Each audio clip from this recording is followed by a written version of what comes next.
dan membesarkanmu. Darah dagingmu dari air susunya, jiwa ragamu dari kasih sayangnya. Dialah manusia satu-satunya yang menyayangimu tanpa ada batasnya.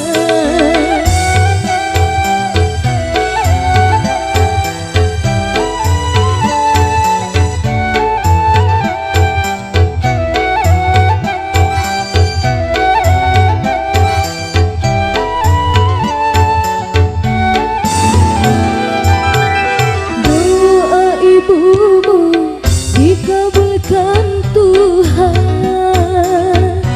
dan kutukannya jadi kenyataan.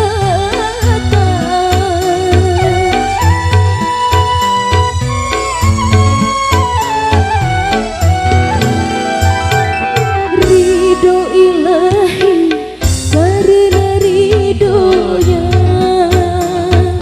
murka ilahi karena murkanya. Bila kau sayang pada kekasih, lebih sayanglah pada ibumu. Bila kau patuh pada rajamu, lebih patuhlah pada ibumu. Bukannya gunung tempat kau meminta, bukan lautan tempat kau memuja, bukan pula dukun tempat kau menghibah, bukan kuburan tempat memohon doa. Tiada keramat yang ampuh di dunia selain dari doa ibumu juga. Pak Haji diantos atuh mangga apa ya? Ya.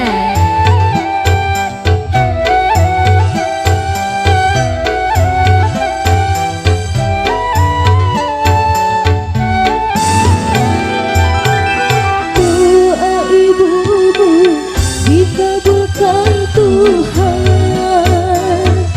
dan kutukannya jadi kenyataan.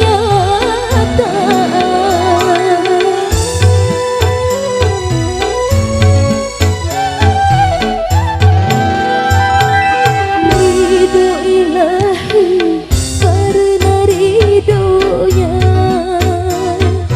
murka ilahi karena murkanya.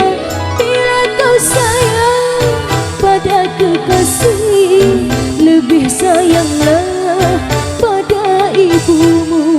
Bila kau patuh pada rajamu, lebih patuhlah pada ibumu.